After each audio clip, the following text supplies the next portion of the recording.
vais vous présenter le système de cathodoluminescence de Newtek Scientific.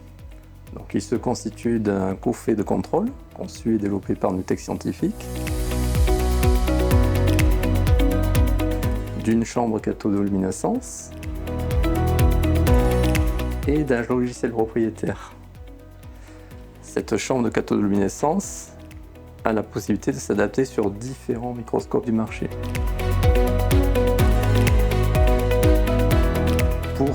Pour recevoir les différents standards d'échantillons, nous avons développé un ensemble de cadres et réceptacles pour pouvoir s'adapter et recevoir nos différents échantillons, de la roche brute, des roches épaisses et des lames minces préparées aux différents formats, en double et simple réceptacle. Pour un chargement, on désactive le pompage pour pouvoir libérer la porte de chargement avec la remise à l'air pilotée par le logiciel. On va sélectionner la position de chargement préenregistrée et charger le réceptacle. Une fois cette opération faite, nous pouvons refermer le tiroir et remettre en pompage. Vous avez une première image qui apparaît en éclairage en lumière blanche pour un premier réglage de mise au point. Une fois les conditions établies pour générer le plasma, on peut agir sur un ensemble de paramètres qui sont la haute tension, le courant, et le système va automatiquement régler tous les paramètres sine qua non pour avoir le plasma désiré. Ce qui nous permet d'avoir cette image ici préenregistrée d'imagerie en cathodoluminescence sur l'échantillon. Donc le logiciel est modulaire et nous permet de rajouter des fonctionnalités. Nous avons conçu et développé aussi un système d'analyse de la lumière polarisée. Donc nous avons aussi la possibilité d'équiper n'importe quel statif de lames polarisantes motorisées, pilotées par nos règles de contrôle. Donc il va polariser la lumière inférieure en transmission à travers l'échantillon et en faire l'analyse de polarisation vers notre caméra.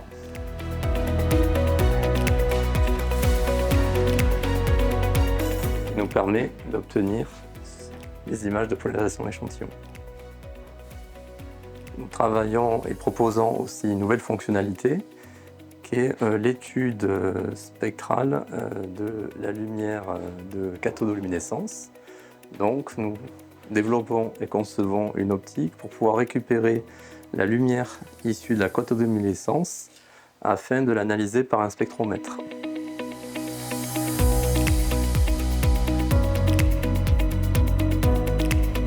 Donc ici c'est un four Nassem. Donc le four Nassem permet de chauffer des échantillons entre 1000 et 1200 degrés.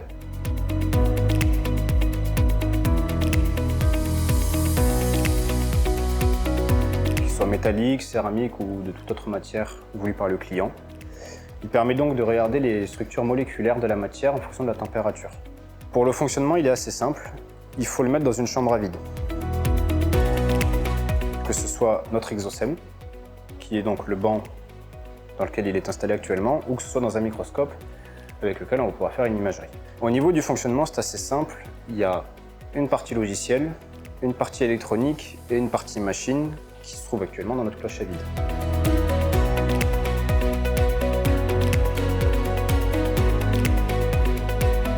Au niveau du logiciel, on peut programmer des températures, des vitesses de montée de température,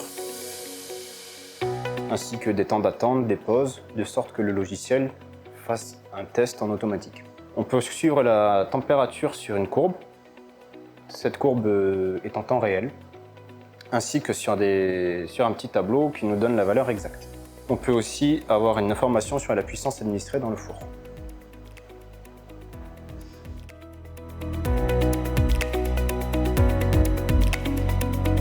La MT1000 est une machine qui permet de faire des essais thermomécaniques. En d'autres termes, on peut faire une traction sur un échantillon métallique entre 0 et 10 kN. Et on peut faire des essais en température entre 0 et 700 degrés.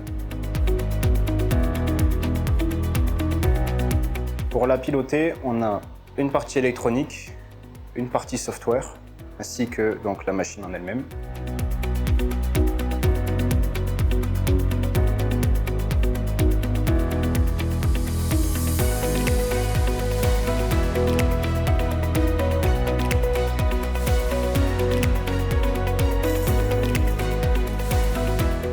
niveau du software, pour la programmation, on sélectionne une force voulue, ainsi qu'une vitesse de traction. On sélectionne les températures ainsi que le mode de régulation.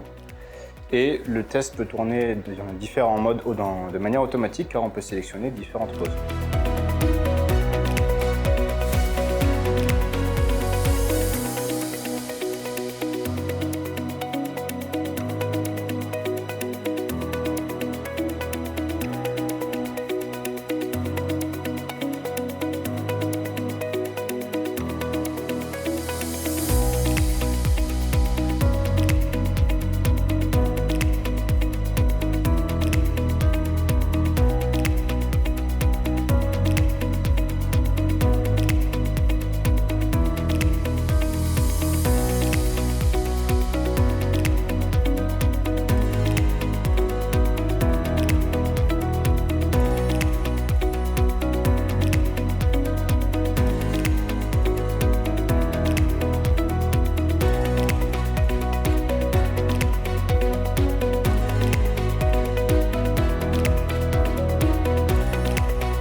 Voilà le système de cryo qui se rajoute sur la machine de traction.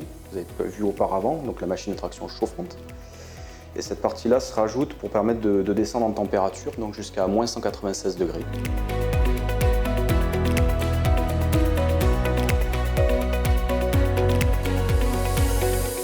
Ça fonctionne assez simplement.